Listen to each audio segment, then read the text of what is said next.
Amigos de Biblia Libre, ¿cómo están? Mi nombre es Edgar Escobar, bienvenidos a este nuevo programa. Gracias por acompañarnos, gracias a los que ya están ahí conectados con nosotros, saludando a sus hermanos en Cristo ya hace un buen tiempo. Eso es una gran bendición y es de gran ayuda para nosotros. Es una bendición que usted escriba, que usted salude a sus hermanos, que usted les diga Dios les bendiga, que usted debe su comentario, que usted comparta por Facebook, por Messenger, por WhatsApp, por Instagram, por todas las redes sociales. Ayúdenos a compartir la palabra de Dios, a anunciar el evangelio. Ayúdenos, por favor, a llegar a más y más personas con la palabra del Señor. Muy bien. Hemos estado estudiando el libro de Apocalipsis versículo por versículo. Vamos ya en el capítulo 8. Hoy comenzaremos con el capítulo 8, pero antes de eso le invito a que oremos. ¿Qué le parece? Levantemos nuestra voz en oración al cielo. Amado Señor, Rey de gloria, de majestad y de poder, te doy muchas gracias por el privilegio que nos das de estar en tu presencia, de glorificar tu nombre, de exaltarte, de adorarte, de entregarte nuestra vida y nuestro corazón por completo solamente a ti. Gracias porque has sido bueno, porque has sido maravilloso y porque has sido hermoso. Tu misericordia es nueva cada mañana y es hermosa para con nosotros. Muchas gracias. Pedimos, Señor, con todo nuestro ser, con todo nuestro corazón, que nos hables. Pedimos, Señor, que nos enseñes. Pedimos, Señor, que llegues a lo más profundo de nuestro corazón con tu palabra. Queremos aprender más de ti y ser edificados por la Escritura. Te lo rogamos con todo nuestro ser en esta mañana, en el nombre del Padre, del Hijo y del Espíritu Santo. Amén y amén. Gracias, Señor. Ya compartió esta prédica, compártala ahora mismo por todas sus redes sociales. Bien, mis hermanos queridos, hemos estado analizando Apocalipsis. En el capítulo 7, terminamos la última vez, hablamos de 6 de los 7 sellos. Es que el capítulo 8 comienza con el séptimo sello. Y por eso muchas personas piensan que el primer versículo del capítulo 8 debería estar en el capítulo 7, no en el capítulo 8. Y creo que en cierto sentido tienen razón. Sin embargo, entendiendo el contexto de cómo funciona el Apocalipsis, pues no hay ni siquiera necesidad de eso. Ya vamos a ver por qué. ¿Qué le parece si comenzamos con el capítulo 8 en el versículo 1? Dice la palabra del Señor de la siguiente manera. Cuando abrió el séptimo sello, se hizo silencio en el cielo como por media hora. Uno esperaría que el séptimo sello sea algo espectacular. Los 6 sellos anteriores realmente han sido bastante espectaculares. Han sido dramáticos. Ha habido destrucción, juicio, pero sobre todo en medio de los sellos se ha visto la protección de Dios para con sus elegidos. Esos que simbolizan los 144,000. Alguien me escribía, los 144,000 son solo las primicias. Eso es lo que significa. En ninguna parte dice que sean las primicias. No dice que sean las primicias. De hecho, ya veremos más adelante cómo la fiesta de las primicias es simbolizada no en la segunda venida, sino en la primera venida de Cristo. Así que no pueden ser las primicias. No hay nada en el texto que nos diga que los 144,000 son primicias de algo. Respeto las posturas diferentes, pero no encuentro por qué decir que esos 144,000 son las primicias. Pero sí encuentro mucho simbolismo para decir que esos 144,000 definitivamente son toda la iglesia. Somos todos los que creemos en Cristo. Somos todos los que hemos creído en nuestro Señor. Eso somos, la gran multitud. Otra manera de hablar de los 144,000. Y es que para usted todo es simbólico, Edgar Escobar. Sí, para mí todo es simbólico porque no soy yo el que estipula que es simbólico y que no. Es el texto el que nos está hablando simbólicamente. Lo he estado demostrando una y otra vez. Juan recurre a los símbolos del Antiguo Testamento. Una y otra vez Juan va al Antiguo Testamento y toma prestado de allá para dar una idea, un mensaje. Así que evidentemente tiene que ser simbólico. En este sentido, esto del silencio en el cielo pues también es simbólico. De hecho, sería un silencio bastante largo, 30 minutos en el cielo, donde día y noche se glorifica el nombre del Señor. Pero pensémoslo, el reino de los cielos no tiene minutos. Es decir, nosotros que estamos aquí en el universo, creado por Dios, estamos sometidos a la dimensión temporoespacial. Hay tiempo y espacio. Y nosotros que estamos aquí en la Tierra contamos 30 minutos porque estamos en la Tierra. Pero si fuésemos a un lugar donde hay más gravedad, y esto lo sabe muy bien la teoría de la relatividad de Einstein, 30 minutos son muy relativos. Sería mucho más tiempo o tal vez mucho menos tiempo. El tiempo es relativo. ¿Y en el cielo? ¿Hay tiempo en el cielo? ¿Hay reloj en el cielo? ¿Podemos encontrar 30 minutos en el cielo? ¿Media hora? Pues esa media hora es simbólica. No hay minutos en el cielo. Evidentemente es simbólico. Varias veces la Biblia nos habla de mitades de tiempo. Media hora es la mitad de una hora.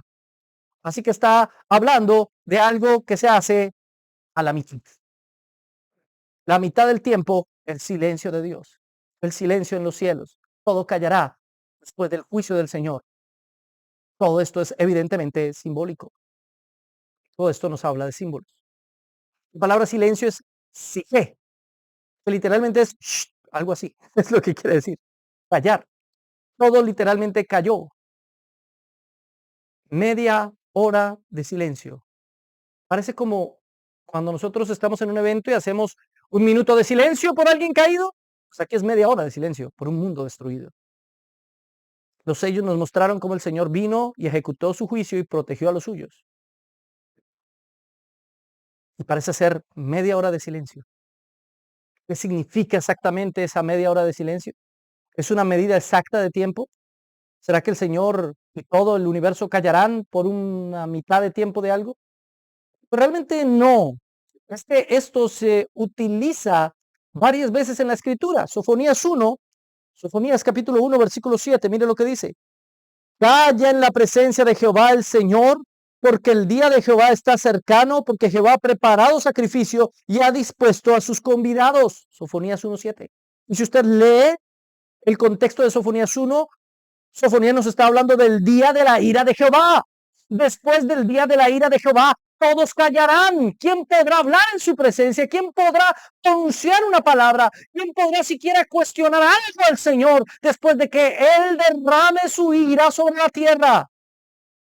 Es que eso es lo que pasa con los sellos. Se derrama la ira del Señor y al mismo tiempo la protección a sus hijos. Porque los sellos tienen ese énfasis. El énfasis de la protección a su pueblo en medio de que Él destruye a sus enemigos. Sus enemigos callarán. Seguramente nosotros tampoco podremos decir nada. Es el Señor, porque Él gobierna. Esa misma idea la podemos ver en Zacarías 2:13. Calle toda carne delante del Señor, porque Él se ha levantado de su santa morada. Cuando el Señor se levanta, ¿quién cuestiona que Él se levante? ¿Quién puede hablar? ¿Quién puede debatirle? ¿Quién puede reprocharle algo? No hay cómo. Habacuc 2:20. Mas Jehová está en su santo templo. Calle delante de él toda la tierra. Calle delante de él toda la tierra. Es la misma idea. Sofonías, Zacarías, Habacuc. Esa es la idea que está tomando Juan para darnos a entender que definitivamente Él es el Señor y toda la tierra tendrá que callar ante su justo juicio. No podremos debatir por qué se salvaron estos y por qué se condenaron los otros. No habrá argumento alguno, porque Él es Dios y sabe lo que hace. Por eso el séptimo, sello, es el silencio. Pero este sello es un sello bisagra, mi hermano querido. Es un sello bisagra para lo que viene. ¿Qué es lo que viene? Las trompetas. Este sello es una manera de introducirnos a las trompetas. Después del silencio viene el ruido de las trompetas. Pero no estamos hablando de un después cronológico, estamos hablando de un después literario. Estamos hablando de que esto es después literariamente. ¿Por qué? Porque ya vamos a intentar comprobar que las trompetas y los sellos son lo mismo. Tanto trompetas como sellos como copas nos están hablando exactamente del mismo evento. Cuando usted compara los sellos con las trompetas y las copas, se dará cuenta que es la ira de Dios, el juicio de Dios y la historia de la humanidad. Solamente que desde enfoques distintos. En los sellos se enfoca la protección al pueblo del Señor. En las trompetas se enfoca el justo juicio de Dios en contra de los enemigos del Señor. Usted pudiera tomar cada uno de esos sellos, y lo veremos más adelante, haremos un cuadro comparativo con las trompetas y las copas. Se va a dar cuenta que estamos hablando del mismo evento. De hecho, las trompetas y las copas son tan parecidas, son casi literales. Ya veremos después. ¿Por qué entonces tres narraciones del mismo evento? Realmente son tres enfoques distintos. Así que esto del silencio no es más que una bisagra para retomar la historia desde el principio y volver a contárnosla, pero desde otra perspectiva distinta. Dice Juan, y vi a los 7 ángeles que estaban en pie ante Dios y se les dieron 7 trompetas. 7 trompetas. Entonces, este versículo 2 y versículo 3 es una transición que viene desde Apocalipsis 6, 9 al 10. Ahí viene la transición. Está hablándonos precisamente del juicio del Señor. Dice el texto que se les dieron a estos ángeles, 7 ángeles, se les dieron las trompetas. Lo que quiere decir que fueron autorizados por Dios. ¿Quién les dio la trompeta? Pues Dios les dio las 7 trompetas a 7 ángeles. Ahora, en la cultura judía, ellos creían que delante del Señor estaban en pie 7 ángeles. Y parece confirmar eso el libro de Apocalipsis. Pero es posible que Juan simplemente esté utilizando los símbolos para darnos a entender una idea. Y es que él tiene el juicio completo en sus manos y lo otorga a quien él quiere. Pero eso porque estaba muy arraigada en la cultura judía la idea de que habían 7 ángeles delante de la presencia del Señor. Tanto así que en el libro de Enoc, en el capítulo 20, esos 7 ángeles reciben nombre propio. Esa es la tradición judía sobre el tema. ¿Podemos decir que lo que dice Enoc 20 es inspiración divina? No, de ninguna manera. Enoc no es palabra de Dios. No podemos decir que los nombres que aparecen en Enoc 20 sean los nombres de los 7 ángeles con las 7 trompetas. No podemos decir eso. Pero lo que sí nos demuestra Enoc es que esa idea estaba en los judíos desde hace mucho tiempo. Esa idea de 7 ángeles con 7 trompetas. Verso 3. Otro ángel vino entonces. ¿Quién es ese otro ángel? Jesús. Algunos creen que sí. Otros piensan que es simplemente otro ángel y ya. Vino entonces y se paró ante el altar con un incensario de oro y se le dio mucho incienso para añadirlo a las oraciones de todos los santos sobre el altar de oro que estaba delante del trono. Verso 4. Y de la mano del ángel subió a la presencia de Dios el humo del incienso con las oraciones de los santos. Y el ángel tomó el incensario y lo llenó de fuego del altar y lo arrojó a la tierra. Y hubo truenos y voces y relámpagos y un terremoto. Entonces, la figura es esta. Llega un ángel, toma el incensario, el incienso, y nos dice que ahí estaban acumulándose las oraciones de los santos. Y la pregunta es, ¿cuáles oraciones? ¿Cuáles oraciones de cuáles santos? Pues las oraciones de todos los santos de toda la historia, de todos los que han sufrido, de todos los que han sido perseguidos.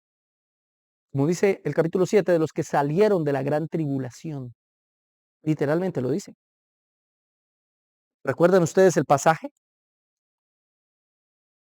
Entonces acá hay 7 trompetas y esas 7 trompetas son la respuesta de Dios a las oraciones de todos los santos de la historia. El incienso tipifica la adoración a Dios y la oración de los santos, y ya vamos a comprobarlo bíblicamente.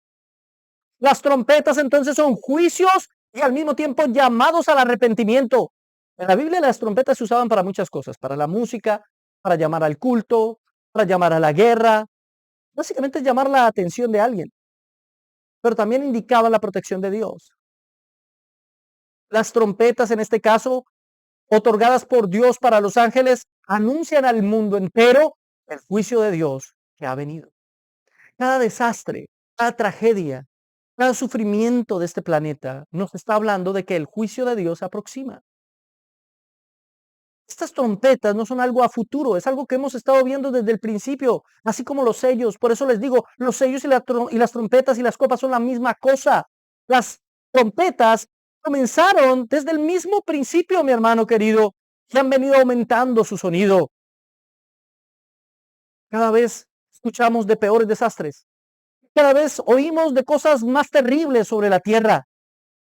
Cuando analicemos las trompetas nos vamos a dar cuenta cómo esto se hace palpable y real. Yo no necesito hiperliteralizar el texto e inventarme cosas que salen de la lógica, como decir que las langostas son helicópteros. Y que, claro, Juan no podía decir helicópteros, así que dijo langosta, como si Juan no hubiera visto una langosta. Evidentemente sabía que un helicóptero no es una langosta. Pero intentan hiperliteralizar el texto y ponerle imágenes al texto que no estaban en la mente del autor. Cuando Juan, por ejemplo, habla de langostas, no está pensando en helicópteros, está pensando en las langostas del libro de Éxodo. Y todo eso tiene un sentido, una interpretación. Seguramente va a ser muy diferente a lo que usted ha escuchado de algunos otros predicadores, pero que le pido el favor, escuche hasta el final. Puede estar de acuerdo o no. Recuerde, este es un tema terciario, pero tal vez usted encuentre algo de edificación en lo que vamos a ver. Y por lo menos, aunque no esté de acuerdo, pueda entender mejor nuestra postura. Entonces, las trompetas son juicios de Dios que han venido en contra de la humanidad y que van en aumento, así como los sellos. Así como los sellos. Este es un interludio para eso. Por lo tanto, sellos y trompetas no pueden ser secuenciales, sino que suceden al mismo tiempo. De hecho, las trompetas tampoco son secuenciales, suceden todas al mismo tiempo. Y vamos a comprobarlo. Ya vamos allá, no se preocupe.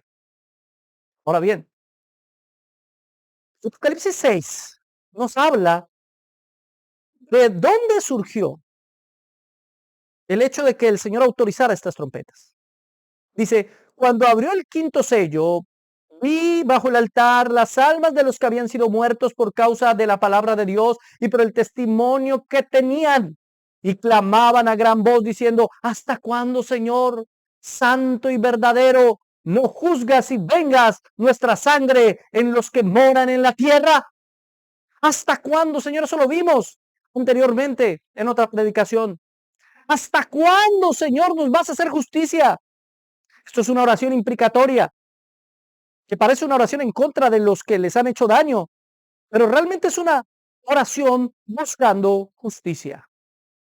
Una oración buscando, suplicando justicia. No es que, mi hermano querido, las trompetas son la respuesta a la oración nuestra. Sí, suena catastrófico. Vamos a ver estas trompetas y son algo tremendo y terrible y dan miedo. Sí, y aún así son la respuesta de Dios a nuestras oraciones. ¿Sabe por qué? Porque Dios decretó contestarnos de esa manera. Y Dios decretó que su voluntad se iba a hacer por medio de la oración nuestra. No que nosotros movamos la mano de Dios o que Dios no pueda hacer algo si nosotros no oramos. No, sino que Él decretó que por medio de nuestras oraciones se den estas trompetas. Y si no oramos, entonces no vienen las trompetas. No es que el Señor sabía que íbamos a orar, porque Él guardó para sí un remanente que iba a orar y que iba a sufrir y que iba a ser perseguido y que iba a rogar por ese juicio. Y nuestras oraciones subieron ante la presencia del Señor y aún suben ante la presencia del Señor como incienso puro, como nardo puro, santo, agradable. Nuestras oraciones suben delante de la presencia de nuestro Dios. Todo esto del incienso que es arrojado a la tierra con el fuego de las oraciones de los santos. Todo esto tiene una tipología en el Antiguo Testamento. Éxodo capítulo 30, verso 7. Y Aarón quemará incienso aromático sobre él cada mañana cuando aliste lámparas lo quemará. Cerca del lugar santísimo, en el lugar santo, había un altar del incienso, un incensario más bien. Allí todas las mañanas colocaban nuevo incienso para que el lugar santo y el lugar santísimo tuvieran un olor agradable, sabroso, delicioso. Un incienso que era hecho exactamente con las especificaciones que Dios había dado. Y ese incienso nos habla de nuestra adoración y de nuestra oración. Dios quiere que oremos, Dios quiere que adoremos, Dios quiere que busquemos su rostro y su presencia.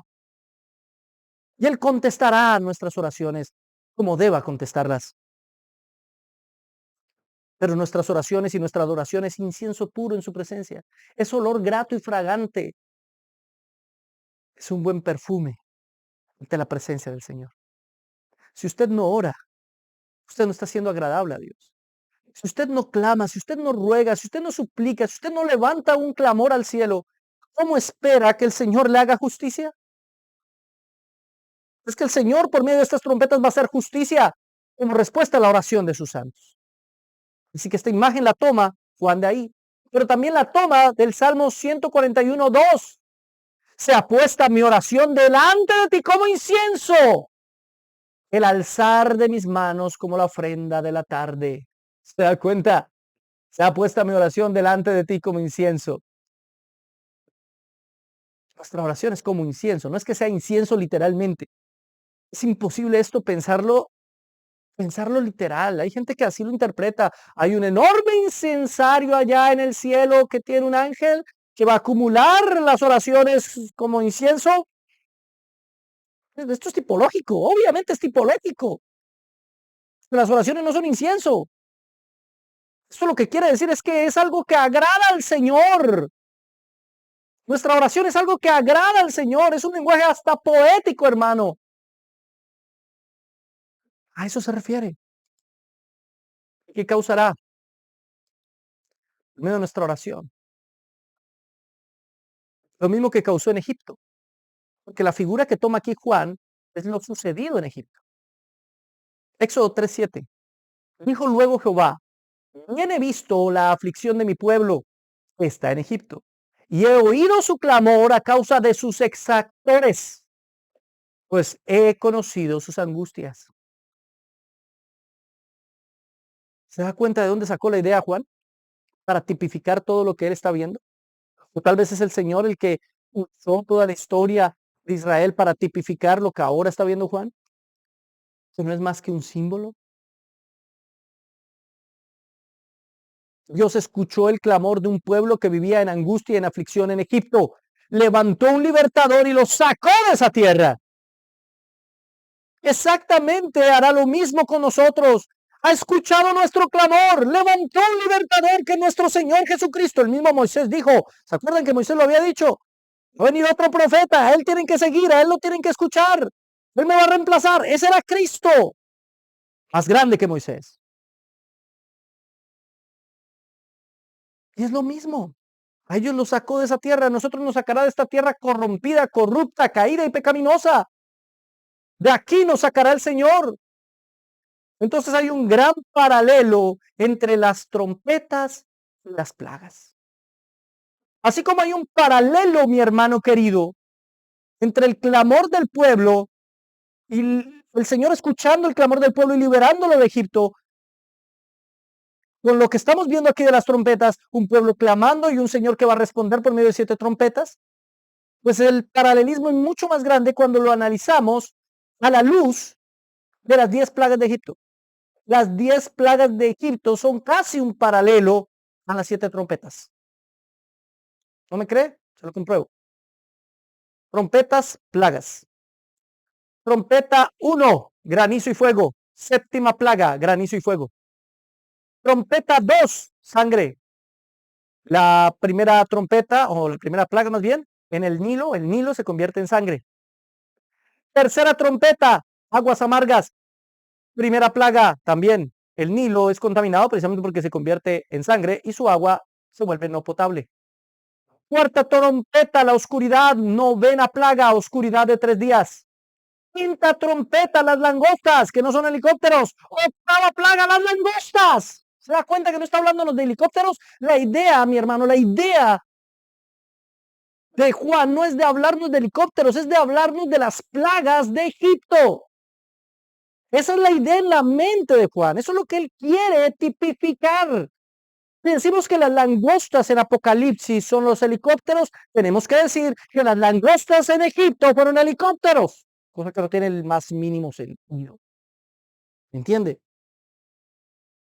Séptima, la tormenta. Sexta plaga, lluvia de polvo, una tormenta de polvo. La única que no tiene paralelo es la sexta trompeta, es la de los ejércitos. La trompeta de los ejércitos no tiene un paralelo en la plaga o en las plagas. Y es que eso lo hemos visto recurrentemente, ¿se han dado cuenta? En nuestro estudio de Apocalipsis, que Juan hace esos paralelos, pero cambia pedacitos, cambia fragmentos, no deja todo exactamente igual, para que no se piense que es preterista, que simplemente está hablando de las plagas de Egipto. No, no está hablando de las plagas de Egipto, está hablando de algo por venir, que ya ha venido y seguirá viniendo. Está hablando del juicio del Señor presente y futuro. De eso está hablando. Pero cambia ese detallito para que nadie piense que está hablando literalmente de las plagas de Egipto. Parece ser esa la intención de Juan. Ese paralelismo es algo impresionante. Nos deja entrever que lo que viene con estas trompetas es el juicio de Dios tan fuerte, tan radical, tan absoluto como lo fue contra Egipto. Contra Egipto. A ver si, gracias, Tamara. Muy bien. Entonces, esas oraciones que estaban en el incensario, las toma el ángel y las arroja. Eran ya un fuego enorme y arroja ese fuego a la tierra. De nuevo, esto tiene que ser simbólico porque ¿qué quiere decir? ¿Que va a haber un fuego de estrellas y va a caer mucho fuego sobre la tierra? Pero la Biblia dice que será consumida por fuego. Ya llegaremos a eso. Aquí esto es un símbolo del juicio de Dios. El juicio de Dios viene sobre la tierra. El fuego es el juicio de Dios. Mire lo que dice el mismo Señor Jesucristo, Lucas 12:49. Fuego vine a echar en la tierra. ¿Y qué quiero si ya se ha encendido? ¿Se da cuenta de estas dos cosas que dice Jesús? Yo vine a traer fuego en la tierra y ya encendí ese fuego. Se dan cuenta que el incienso que tiene el ángel, que seguramente es Cristo, y que lanza a la tierra, ya se lanzó porque ya vino Cristo. Él vino a traer fuego. Es lo que dice Juan, el que viene detrás de mí, cuyas sandalias yo no soy digno ni siquiera de amarrar. Él los va a bautizar con Espíritu Santo y fuego. Ese fuego no es un fueguito del Espíritu Santo que me llena de alegría. No.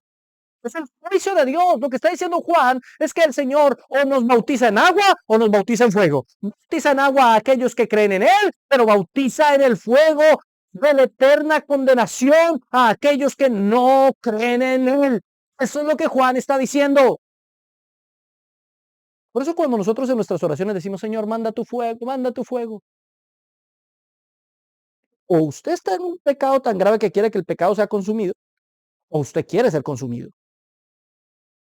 Yo no le pido al Señor que mande su fuego, porque sería manda tu juicio. Y si bien el fuego de Dios en algunos pasajes se utiliza con otra connotación, como por ejemplo, aviva el fuego del don de Dios que está en ti, le dice Pablo a Timoteo, esa expresión es meramente metafórica. No es algo que se aplica a todos y cada uno de los cristianos. No es que todos y cada uno de los cristianos necesitemos un fueguito. ¿Qué es eso del fueguito? Es que el Espíritu Santo vino como ascuas de fuego. No dice eso. Dice vino ascuas como de fuego. Parecía fuego porque no había cómo más describir lo que estaba sucediendo.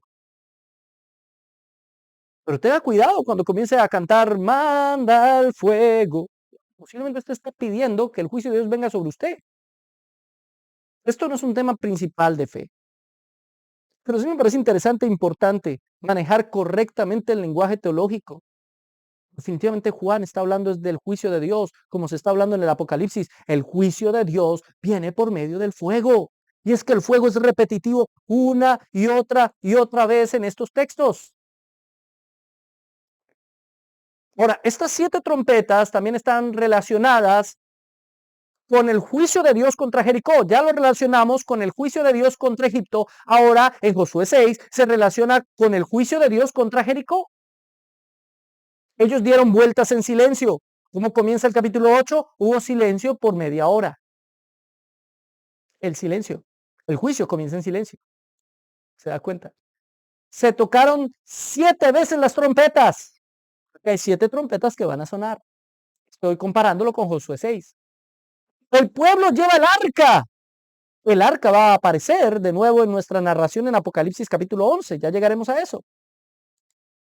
Además, después de la 7ª trompeta a Jericó, Apocalipsis 11. Después de la 7ª trompeta, los enemigos serán absolutamente destruidos. Y tendremos nosotros posesión de la tierra prometida. ¿Se da cuenta el paralelismo que hay entre Josué 6 y Apocalipsis? Y es que Apocalipsis nos habla de la destrucción de Babilonia. Josué nos habla de la destrucción de Jericó. 2 ciudades distintas con algo que las une. Las falsas doctrinas, la mentira o el falso evangelio. De eso habla. Todos esos paralelismos son los que aparecen ahí. Ahora, el ángel envía esas oraciones como fuego a la tierra Y 6 de las 7 trompetas van a incluir precisamente el fuego. Mire, la primera trompeta dice que vino granizo y fuego mezclado con sangre. Ahí está el fuego. La trompeta 2, algo como una montaña grande ardiendo en fuego. Dice el capítulo o la trompeta 2.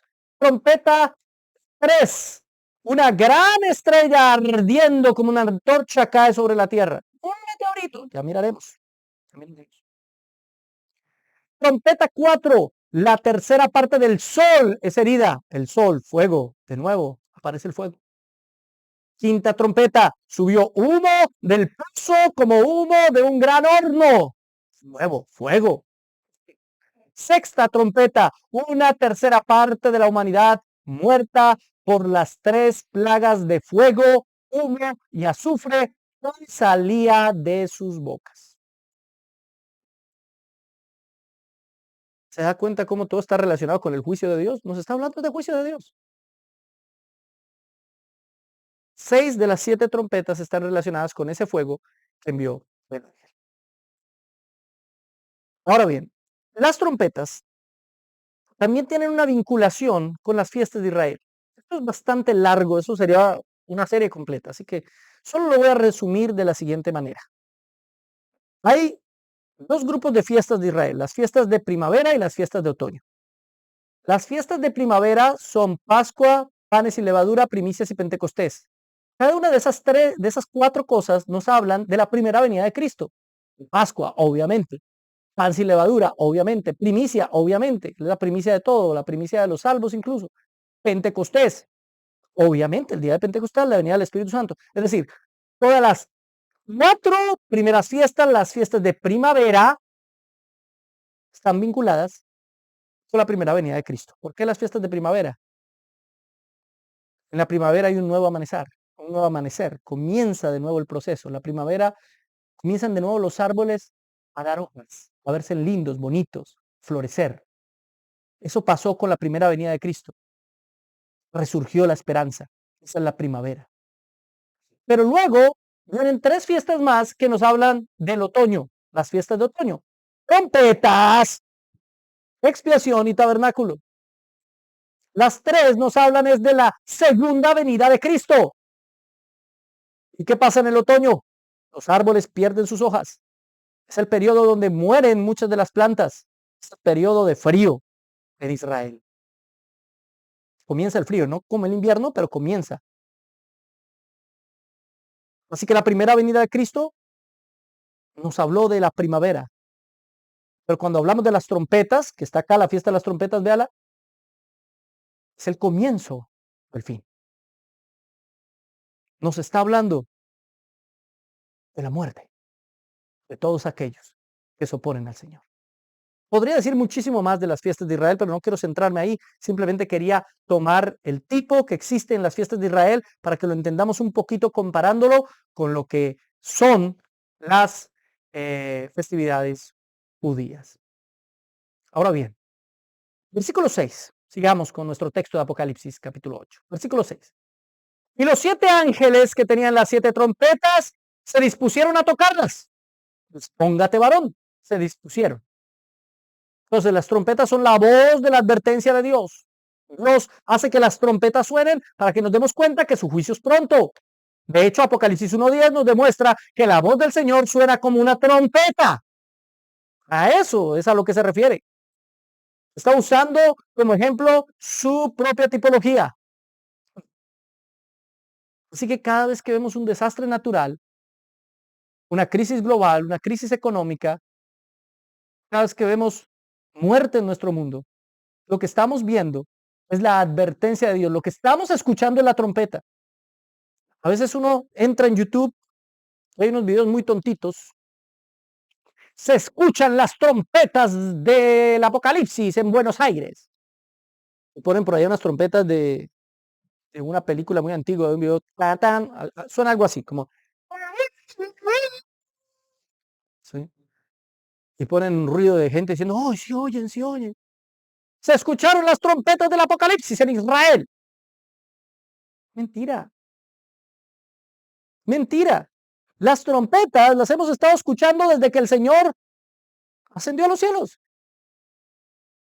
Desde que comenzó la persecución en contra de la iglesia, son una advertencia. Los desastres naturales, que cada vez son mayores y con más intensidad. Las guerras, que cada vez son peores. Todo eso es el sonido de las trompetas del Señor advirtiéndonos, pronto vendrá su juicio. Cada cosa terrible que pasa en el mundo es permitida por Dios en un juicio parcial que nos lleva a entender, pronto vendrá el juicio total. Ahora bien, estas trompetas están organizadas en un primer grupo de 4 trompetas, seguida por un segundo grupo de 3 trompetas. Igual que los sellos, un primer grupo de 4, luego otro de 3. ¿Sí? Aquí está igual. Igual con las copas, ya veremos las copas también. Miremos ese primer grupo de las 4 trompetas. Analicemos un poquito eso. Primera trompeta. He denominado esta trompeta la trompeta de la naturaleza. ¿Naturaleza? ¿Por qué? Miremos lo que dice. Versículo 7.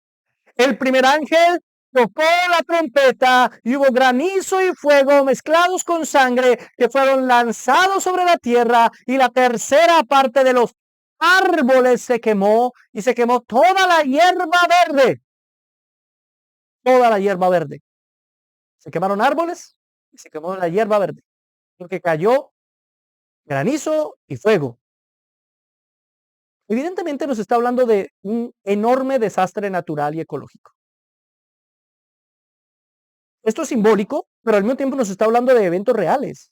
Sí, hemos venido en ese desastre ecológico cada vez peor. Y desde el siglo XVIII, después de la revolución industrial, comenzó un desastre ecológico en nuestro planeta sin precedentes y que ya prácticamente es imposible de detener. No podemos detener el desastre ecológico en nuestro planeta. Dice la Biblia que se quemó toda la hierba verde. Todavía no se ha quemado toda la hierba verde, pero vaya si que hemos quemado hierba verde. Y si acabamos con la hierba, hermano, eso es de lo que nos habla, es de acabar con una fuente de alimento también. No está hablando solamente del pasto o del césped, está hablando de todo lo verde, de la naturaleza, y la naturaleza nos da el alimento, hermano. Por eso esto nos habla también de hambruna, de una crisis natural sin precedentes que nos llevará inevitablemente al hambre. Por eso dice que la tercera parte de los árboles se quemó. ¿Usted sabía que eso ya se cumplió hace mucho tiempo? Hoy en día tenemos menos de eso. Una tercera parte de los árboles se consumió. Fue voluntad de Dios, Dios lo permitió. Parte del deterioro, de la destrucción de la naturaleza que nos rodea, es la trompeta de Dios advirtiéndonos que su juicio viene. Huracanes cada vez más fuertes, sequías más prolongadas, lluvias a raudal como nunca antes. Lo que pasa en mi país es una cuestión increíble, hermano, increíble. ¿Cómo es posible que haya una sequía de tal magnitud, tengan que racionar el consumo del agua, pero al mismo tiempo llueva de tal forma que se inunden las calles y medio país esté inundado? O sea, ¿qué pasa ahí? Muchos estarían de acuerdo conmigo en que el clima está absolutamente loco. Pero no es que esté loco. Dios lo ha permitido así. Es también nuestra responsabilidad porque no hemos sabido cuidar la naturaleza. Pero es una advertencia. Es el sonido de una trompeta. La gente se preocupa cuando ve eso. Dicen, uy, sí, estamos mal. El mundo está mal. Incluso los científicos se inventaron el reloj del fin del mundo, porque se dan cuenta de la alarma que la naturaleza está dando. La naturaleza está diciendo, esto se va a acabar si ustedes no se ponen serios. Eso es lo que está diciendo. Ezequiel capítulo 38, verso 22 dice, y yo litigaré contra él con pestilencia y con sangre, y haré llover sobre él sus tropas y sobre los muchos pueblos que están con él impetuosa lluvia. Y mire lo que dice, y piedras de granizo, fuego y azufre. ¿De dónde sacó esta imagen Juan la sacó de Ezequiel. La sacó de Ezequiel. ¿Y qué quería decir en Ezequiel? El juicio de Dios y una crisis alimenticia provocada por guerras. También a eso vamos. Joel capítulo 2, verso 30. Una profecía que según Pedro se cumplió en Hechos 2. Y dice, y daré prodigios en el cielo y en la tierra, sangre y fuego y columnas de humo. Exactamente el mismo lenguaje. Sangre y fuego y columnas de humo. Otra vez el juicio de Dios. ¿Cómo se cumplió todo eso en Hechos 2? ¿Cómo? Pues porque ahí comenzaron a sonar las trompetas, comenzó la alarma. Comenzó el último tiempo. El fin de los tiempos comenzó después de que el Señor subió a los cielos. Ahí tenemos nuestro relojito que apunta al fin del mundo, de este mundo. Pero nosotros no sabemos el día ni la hora. Solo escuchamos las trompetas y nos damos cuenta que cada vez estamos más cerca. Hechos 2:19. Y daré prodigios arriba en el cielo y señales abajo en la tierra, sangre y fuego y vapor de humo. ¿Se dan cuenta que Pedro lo nombró en Pentecostés, cuando vino el Espíritu Santo? Y Pedro dijo que todo eso se había cumplido ahí. ¿Cómo se cumplió? Comenzaron las trompetas, hermano. Comenzaron a sonar. Ahora, estas trompetas no son secuenciales, no es que primero pase la primera trompeta y cuando termine la primera trompeta viene la segunda trompeta y cuando termine la segunda viene la tercera trompeta. No es así este juego, no es así. No es eso lo que la Biblia está enseñando. ¿Por qué lo sé? En la primera trompeta que acabamos de leer, toda hierba verde es quemada. Pero en la quinta trompeta se le ordena a las langostas no dañar la hierba verde. Si fueran secuenciales, al salir la quinta trompeta ya no habría hierba. ¿Me entiende? Ya no habría. Así que esto no es secuencia, no es que primero la primera trompeta, luego la segunda trompeta, no. Todas están sonando a la vez, hermano. Todas están sonando al mismo tiempo. Y solo el que tiene oído para oír puede oírlas. Solo el que puede entender y no anda esperando esto para el futuro, sino sabe que esto es también ahora, puede entender que esto se está cumpliendo ya, mi hermano. Y la advertencia es aún mayor y más grande que pensar esto a futuro. Ahora, esa primera trompeta nos habla de un daño parcial, una tercera parte de los árboles, por ejemplo. Un daño limitado. Y eso nos hace entender que no es el fin. Es el comienzo del juicio. El comienzo del juicio de Dios, del día del Señor. Vendrá un día donde toda la ira de Dios venga sobre todos sus enemigos. Pero todas las cosas malas de la historia han sido las primicias de la ira de Dios. Han sido el anuncio, ha sido el sonido de la trompeta de la ira de Dios. Eso es lo que tenemos que entender. Pero la primera trompeta nos habla de una crisis en la naturaleza, en la ecología, en la hierba, en los árboles que nos dan alimento. Segunda trompeta nos habla de la economía. Sí, mi hermano. Eso es lo que yo creo. Verso 8, mire lo que dice. El segundo ángel tocó la trompeta y tomó una gran montaña. ¿Cómo? Una gran montaña. No es literalmente una montaña. Algunos dicen, esto es una montaña de fuego. Una montaña de fuego al revés es como una bomba. Y entonces imaginan que son bombas atómicas. Yo no sé dónde sacan eso, hermano. Ahí no dice nada de bombas atómicas. Eso es agregarle mis ideas al texto. Eso es hacer eisegesis. Ahí simplemente dice, una gran montaña ardiendo en fuego fue precipitada en el mar. Primero cayeron granizo y bolas de fuego, ahora es una sola gran montaña, una sola gran cosa. Ya no son pequeñas montañitas o pequeños granos de fuego, ahora es una sola montaña de fuego que cae en el mar y la tercera parte del mar se convierte en sangre. Y murió la tercera parte de los seres vivientes que estaban en el mar. Es decir, acá mueren animales. Y la tercera parte de las naves fue destruida. Está hablando de los barcos. ¿Y por qué creo que esto habla de la economía? ¿Cómo se ha movido siempre la economía en el mundo? ¿Cómo? Por el mar. El mar es el que mueve la economía del mundo, hermano. Si bien hay muchas cosas que se transportan por avión, lo que se transporta por avión no llega a compararse en lo más mínimo con lo que se transporta por barco. Y eso no es nuevo. Durante toda la historia, la economía se ha movido a través de los mares. ¿Cómo se hizo grande Grecia? Por el mar Mediterráneo. Ellos no tenían una tierra que pudieran cultivar, que fuera productiva, así que se dedicaron al comercio. ¿Y qué fue lo que hicieron? Construir barcos para navegar por todo el Mediterráneo. Eso les permitió conocer puntos de vista, filosofías diferentes, y al conocer cosas diferentes al mismo tiempo, ellos tuvieron una visión distinta de la vida, y por eso surge la filosofía en Grecia. Porque ellos tuvieron puntos de vista diferentes de pueblos que visitaron en medio de sus viajes comerciales. Aquí hay una sola roca que ataca el mar y destruye los barcos. Y no solo eso, acaba con la vida del mar, pero no con toda la vida, una tercera parte de los seres vivientes.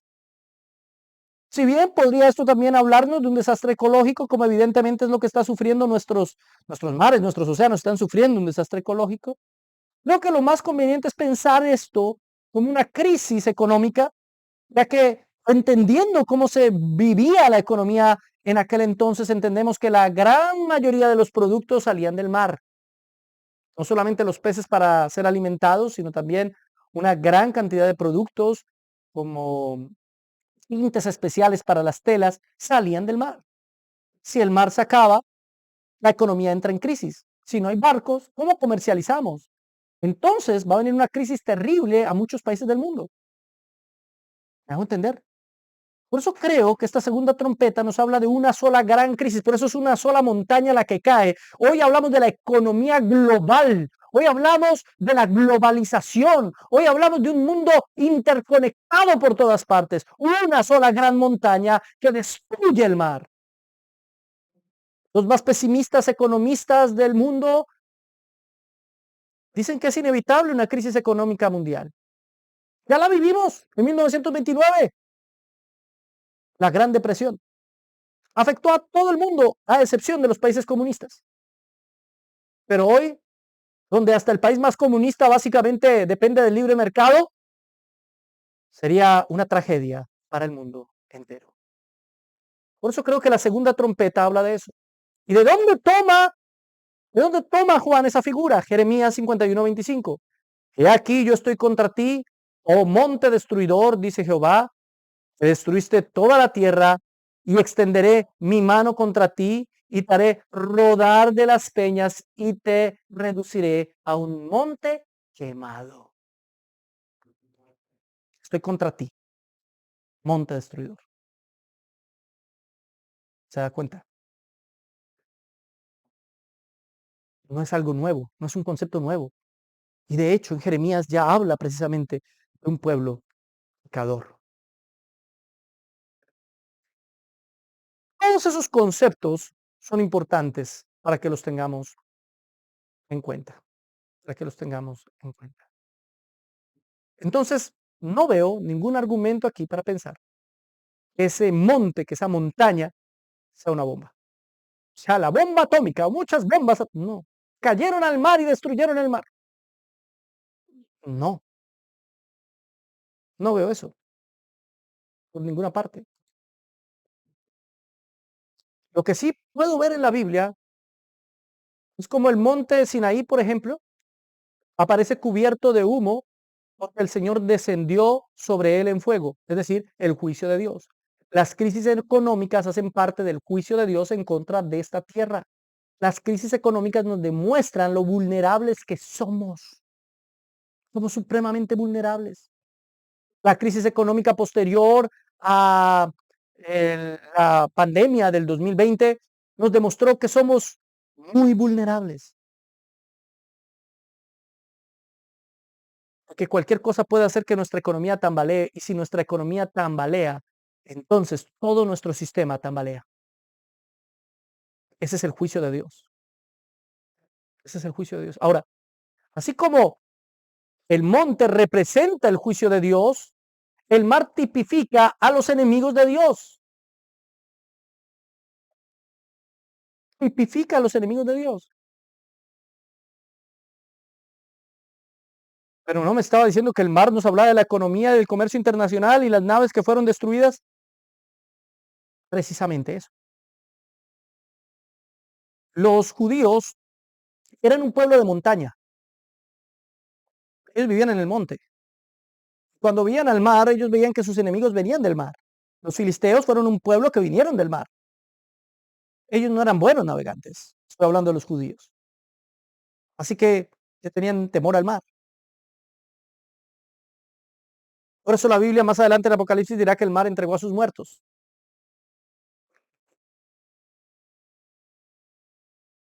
El mar también tipifica a los enemigos del Señor.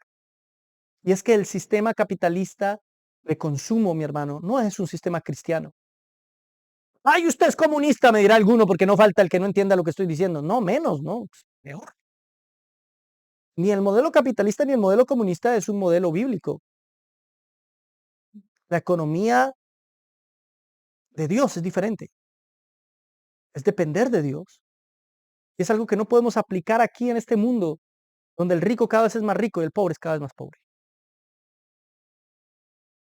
Sin embargo, podemos ver en esta trompeta que aún no se extermina todo el mundo. No, todas estas tragedias son parciales.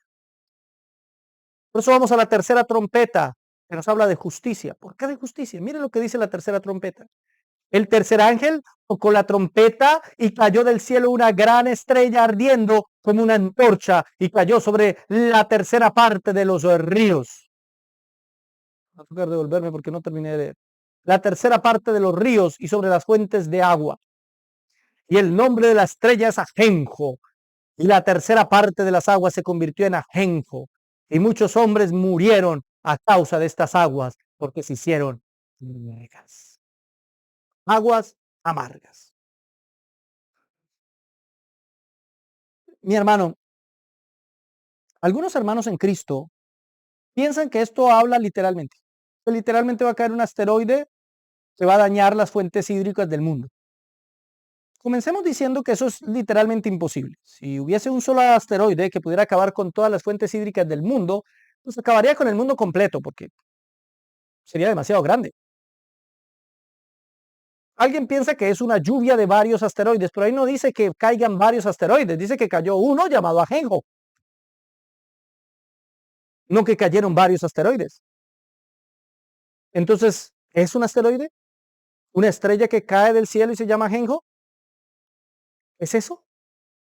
¿O nos está hablando de otra cosa? Tenemos que hiperliteralizar ese texto. Hay un texto paralelo, Isaías 14, 12 al 14, pero solamente voy a leer el 12. Como caíste del cielo, oh lucero, hijo de la mañana, cortado fuiste por tierra, tú que debilitabas a las naciones. Una estrella que cae. Una estrella que debilitaba a las naciones. Tú debilitabas a las naciones y tú caíste. Yo sé que muchas personas interpretan Isaías 14 diciendo que ahí habla de la caída de Satanás. Porque hay muchas cosas que parecieran insinuar que está hablando de Satanás. Hay otros hermanos que no creen que ese texto hable de Satanás. Yo particularmente creo que habla del rey de Babilonia. Porque literalmente el texto dice que está hablando del rey de Babilonia. Así que agregarle a eso que ese es Satanás, porque hay algunas cosas que no se entienden como muy bien, me parece que no corresponde a una interpretación adecuada del texto. Creo que Isaías 14 nos está hablando de un pueblo muy fuerte, un grupo muy fuerte que tenía dominio, estamos hablando de Babilonia, tenía dominio político y hacía que las naciones se doblegaran ante ellos. Ellos eran los que impartían justicia y distribuían su riqueza como ellos querían. Y el Señor hizo que ese reino, es decir, Babilonia, cayera y fuese destruido como una estrella, un lucero cae. Oh lucero, hijo de la mañana, cortado fuiste por tierra. Ay, lucero de la mañana, ese es Satanás. ¿Qué me diría usted si le puedo comprobar que el lucero de la mañana es Jesús y no Satanás? Llegaremos a eso, no se preocupe, así que tiene que estar pendiente aquí. Pero aquí literalmente, puede que hable Satanás, pero literalmente está hablando de Babilonia. En primera instancia está hablando de Babilonia. Y si Juan utiliza ese texto como tipo de lo que nos está hablando en la tercera trompeta, eso implicaría que nos está hablando de lo mismo, un juicio contra una nación específica o varias que gobiernan el mundo. Una especie de juicio contra las superpotencias mundiales, que son las que imponen la justicia y las que distribuyen las riquezas como les viene en gana. Es posible que eso es lo que esté hablando este texto. Otros lo interpretan un poco más literal. También es posible. Algunos dicen que esto nos está hablando de una crisis del agua a la cual estamos efectivamente llegando. Cada vez hay menos agua potable. ¿Sabía usted que aunque este planeta sea 70% agua, solamente el 1% es agua potable? Y la gran mayoría está congelada en los polos. El agua dulce, la mayoría está en los polos. En los ríos tenemos poquita. Ya vemos esa crisis del agua en los países latinoamericanos. ¿Por qué creen que hacen tantos batallones de alta montaña en Colombia? Porque la guerra del futuro es la guerra por el agua. No por el oro ni por el petróleo, por el agua. Así que algunos, al ver esto, que nos habla de cómo fueron contaminadas las fuentes de agua, dicen, no, lo que esto está hablando es de una crisis de agua mundial. Es muy posible. También es posible que nos esté hablando precisamente del agua como tipo de la justicia. El agua tipifica muchas cosas en la Biblia, varias cosas en la Biblia. Pero una de las cosas que tipifica el agua precisamente es la justicia. Por eso el Señor dijo, habló de que tenemos sed de justicia. Bienaventurados los que tienen hambre y sed de justicia. Ahora, el nombre ajenjo, el ajenjo es una sustancia amarga, sabe feo, es amargo. ¿Mm? Y sin embargo, hay otra agua que Dios nos da que no es amarga, no es ajenjo, es buena. Juan 4:14. Pero el que beba del agua que yo le daré, está hablando Jesús, no tendrá sed jamás, sino que el agua que yo le daré se convertirá en él en una fuente de agua que brota para vida eterna. Tenga en cuenta que si el escritor del Evangelio es el mismo escritor del Apocalipsis, es muy probable que él esté tomando la tipología del agua de la tipología que había tomado Jesús. Jesús no está hablando de un agua literal. El agua que refresca nuestra sed es su palabra. Trae justicia. La justicia viene por la palabra del Señor. Pero si el juicio del Señor viene contra esta tierra, es posible que esta tierra caiga en la más profunda injusticia porque ya no hay palabra, ya no hay agua pura, ya no hay esa agua que bebíamos de Él, que era la fuente de agua de vida, que no tendríamos sed jamás. No, para aquellos que no conocen a Cristo, solo hay ajenjo, hay injusticia, hay agua amarga, que su agua no sale de la roca. ¿Se da cuenta toda la tipología que podemos encontrar por medio del agua? Por eso algunos creen que esto nos habla de la justicia, de la injusticia en la cual caerá este mundo pecador. Finalmente, la cuarta trompeta nos habla del poder. Versículo 12, el cuarto ángel tocó la trompeta y fue herida la tercera parte del sol y la tercera parte de la luna y la tercera parte de las estrellas para que se oscureciese. Si una tercera parte del sol se oscurece, la vida en la tierra se acaba. Se acaba, hermano. Si se destruye la tercera parte de la luna, la vida en la tierra se acaba. Cualquier científico lo sabe. Si se oscurece la tercera parte de las estrellas, bueno, sería bastante raro. No se acabaría la vida necesariamente en la tierra. Pero ¿por qué una tercera, una tercera, una tercera? Nunca completo hasta aquí. ¿Por qué siempre una tercera parte? Porque son los principios de dolores. Hay mucha gente que está esperando que la tercera parte del sol se oscurezca o que la tercera parte de la luna caiga. Y uno les pregunta al fin, ¿qué es lo que está esperando? ¿Que la luna se convierta en sangre o que la tercera parte de la luna eh, caiga? O sea, herida. ¿Cómo es eso de que es herida? ¿Le arrancan la tercera parte de la luna? ¿Se apaga la tercera parte de la luna? Ni siquiera está prendida. Es hiperliteralizar el texto. Para entender eso, tenemos que entender el lenguaje apocalíptico. Luego sigue diciendo, la tercera parte de ellos y no hubiese luz en la tercera parte del día y asimismo de la noche. ¿No hay luz en la tercera parte del día y la tercera parte de la noche? ¿Se da cuenta que no tiene sentido? Porque en la tercera parte de la noche, obviamente, no hay luz. Porque es noche.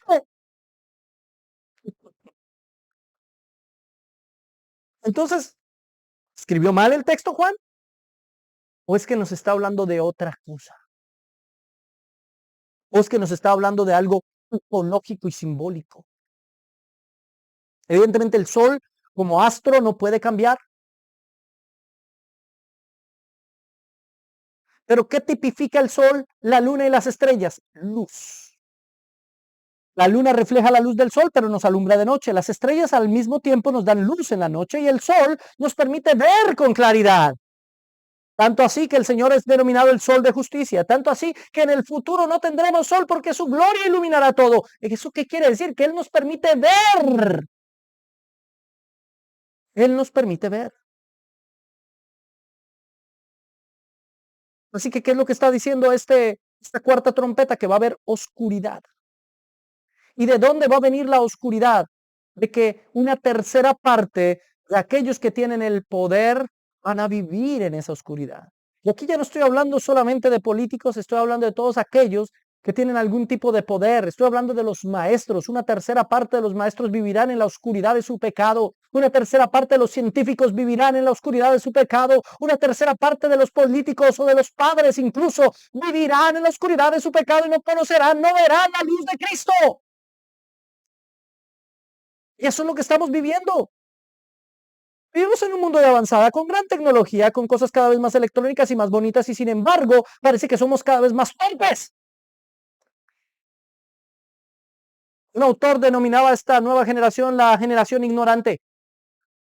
Una generación que ya no piensa por sí misma, porque tiene aparatos que piensan por ellos. Ya los muchachos no se sientan a redactar un ensayo, sino le dicen a Alexa, Alexa, redáctame un ensayo. O le dicen a Siri o a la inteligencia artificial de turno que les haga la tarea. Cada vez viven más en la oscuridad, en las tinieblas. Cada vez hay menos luz. Y eso desde los ámbitos de poder. Por eso aquí nos habla del sol, la luna y las estrellas. ¿Se acuerda dónde más nos habla la palabra del sol, la luna y las estrellas? Nos habla del sol, la luna y las estrellas en el sueño que tuvo José. ¿Y qué era lo que veía José? A su papá, a su mamá y a sus hermanos. ¿Y ellos quiénes eran? Los gobernantes de su pueblo. El sol, la luna y las estrellas. Esa es la tipología que toma Juan. Las políticas que hoy se implementan en el mundo son políticas que hacen una generación cada vez más ignorante. Y eso lo vemos en la agenda. Eso lo vemos en todas esas políticas que favorecen supuestamente la inclusión. Y para incluir, incluyen solo a la minoría, excluyendo a la mayoría. Porque la mayoría sigue teniendo aún la luz de la palabra. La mayoría aún sigue estudiando. Es solamente una tercera parte la que será oscurecida. Que no podrá ver la luz del evangelio. Cada vez está más de moda que los jóvenes no crean en Dios. Cada vez está más de moda que acepten pecados como verdades absolutas y tautológicas. Cada vez está más de moda la corrupción de parte de las autoridades y las políticas de los gobernantes. A veces vienen gobernantes que aparentemente están de acuerdo con las políticas cristianas, como en este caso en los Estados Unidos, Donald Trump. Pero saben una cosa, aun cuando este hombre pudiera detener muchas de las políticas perversas que gobiernos pasados han impulsado en los Estados Unidos, la profecía nos dice que eso continuará. Eso va a continuar, hermano, porque es la trompeta. Está sonando la trompeta. Cuando usted ve toda esa mentira, cuando usted ve esos videos de muchachos jovencitos diciendo tonterías y haciendo estupideces, y uno dice, ¿pero qué le pasa a esta generación? Esa es la trompeta. Cuando usted ve a los gobernantes hablando con la E, hablando de ellos, presidentes de la República, haciendo honor, dizque al Día del Orgullo. ¿Qué está viendo usted ahí? La trompeta, hermano, el sol oscurecido. Los que deberían traer luz son los que están en los ámbitos de poder. Cuando usted ve los pastores que caen en pecado, que predican mentiras, iglesias que ya caen completamente en la apostasía, ¿qué estamos viendo? Sol oscureciéndose, una tercera parte del sol que se oscureció, una tercera parte de la luna que cayó, una tercera parte de las estrellas que ya no sirve. Ahí no nos está hablando de las estrellas del pop ni nada de eso. Según el lenguaje apocalíptico, como acabo de demostrarlo por la historia de José, el sol, la luna y las estrellas, y no solamente en ese pasaje, sino en varios pasajes del Antiguo Testamento, nos hablan de personas con poder, con personas o de personas que tienen la capacidad de dar luz a un pueblo, de guiar a un pueblo. Cada vez son más los que viven en oscuridad. Esa es la trompeta, escuche la trompeta, porque la trompeta ha estado sonando hace mucho tiempo. Y terminamos ahora sí, hermano querido, con el último versículo, el versículo 13. No es una trompeta, termina con los ayes. Y miré y oí un ángel. En griego literalmente no dice ángel, dice águila o ave de rapiña. O sea, el águila se está preparando para comerse a los muertos, es lo que quiere decir. Vi un águila volar por en medio del cielo diciendo a gran voz, ay, ay, ay de los que moran en la tierra a causa de los otros toques de trompeta, pues están para sonar los tres ángeles. Lo que viene es peor. Las trompetas que faltan serán peores. ¿Ha usted escuchado hoy la trompeta? Es necesario que suenen esas trompetas, porque es necesario que Él regrese, porque necesitamos su palabra, porque necesitamos su justicia. Y aunque cada una de esas trompetas parezcan malas y terribles, son necesarias, evidencian el juicio de Dios y advierten a todos, creyentes y no creyentes, que el tiempo está cerca. De eso se trata todo esto. De eso se trata toda esta alarma de las trompetas. El tiempo está cerca. ¿Estás tú preparado? Amado Señor, te doy muchas gracias por este estudio, por este análisis, por esta reflexión del capítulo 8 del libro de Apocalipsis. Pido con todo mi corazón, Señor, que nos ayudes a entenderlo más y mejor cada vez. Te ruego, te suplico y te imploro que nos des luz. No necesariamente todo lo que he predicado tiene que ser así. Es una forma de interpretarse. Pero yo te pido que nos des luz alrededor de esto. Más allá de eso, creo que los principios fundamentales que hemos enseñado en el día de hoy son verdad. Son verdaderos. Más allá de si la interpretación es tan exacta como creemos o no, el principio es una realidad. Así que te pido, te suplico y te imploro que nos hables y nos enseñes cada vez más. En el nombre del Padre, del Hijo y del Espíritu Santo. Amén y amén. Dios los bendiga, mis hermanos. Dios los guarde. Hoy tenemos noticielo. ¿Qué pasa que no están viendo los noticielos? Vea el noticielo al mediodía con las mejores noticias del mundo cristiano en la actualidad. Recuerden que tenemos videos martes, viernes y domingo. Ayúdenos, acompáñenos, comparta los videos, dele like, escriba cualquier cosa en el video, que lleguemos a más personas, hermano. Ayúdenos a poder llegar a más personas con la palabra del Señor. Dios los bendiga, Dios los guarde. Y gracias por haber estado en el día de hoy aquí con nosotros en Biblia Libre para Lex.